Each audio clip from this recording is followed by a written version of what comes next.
Okay, so before I start filming the soap making, I'll show you the new stick blender. So this is the case.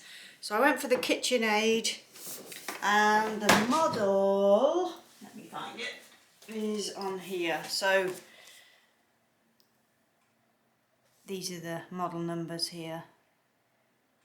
So I bought mine from KitchenAid direct because I was looking and looking for this one and it was out of stock all the time. The reason I bought this one, I saw Holly from Missouri River Soap. I think it's the same stick blender. I wanted the two arms. So I'll show you quickly. It comes with obviously your stick blender, which has a nozzle on the top so you can change the speed. It's not actually that easy to move it, but I have mine for soap making on the highest, and for other products sometimes pretty low. So if I'm making body creams and things, I'll sort of change this to a lower setting. It comes with 5 settings.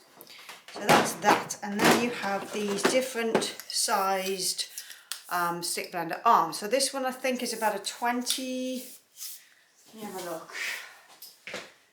Let's give you as much info as I can. So the actual arm on it is 21 centimetres without the sort of attachment end, and then the shorter one, which I will be using for soap making today, is 8.2 or 8.3. so this is great if you've got large batches or if you've got body creams. Like when I make my body creams, my pan is so high that I needed to get a stick blender arm that was a lot longer, so I'm going to be using this one today.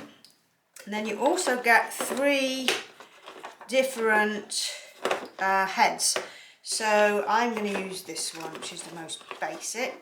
Get it out. So they all do something different, but I'm just going to use this basic head. It's got sort of 4 holes around the outside. And there's another one here which has got 1, 2, 3, 4, 5 holes. And then this one I think is more like a frother, or I can't remember what I read about this, but it's got loads of holes all the way around. So it's pretty snazzy. It also comes with a whisk attachment. Not that I'll ever use that because I don't really, I mean I might do, but I don't really use a balloon whisk. But, you know, I might do one day, but I doubt it very much. In here there's not anything I ever use it for, because when I whisk I use my large Kenwood mixer. Okay, so I'm going to just pop that together. So it's pretty sturdy stuff. It's not quite as powerful as my Kenwood stick blender that I use for, sorry, wrong way around. So yeah, you just attach and you just click it into place. So it's not as strong as my Kenwood mixer, but it is still pretty powerful. But yeah, my Kenwood, it just seems to be like a bit crazy, the power of the Kenwood. But the trouble was, it was getting old and it creates bubbles. And sometimes I just want a nice smooth mix. So this is actually, I think, the second time I've used it for soap making, because I've been a bit MIA with the soap making because I've been making other things. Then my release, my sort of relaunch, not a relaunch, I just reopened the website.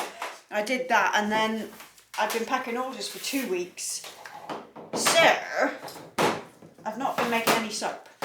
So today's the day where I'm going to make this coffee soap, so I'm going to get on. So I just wanted to show you the stick blender case because it's pretty nice, and if you're looking for a new stick blender, it's always good to have options and look at different things. So I will be back in a second and we'll get to making the soap.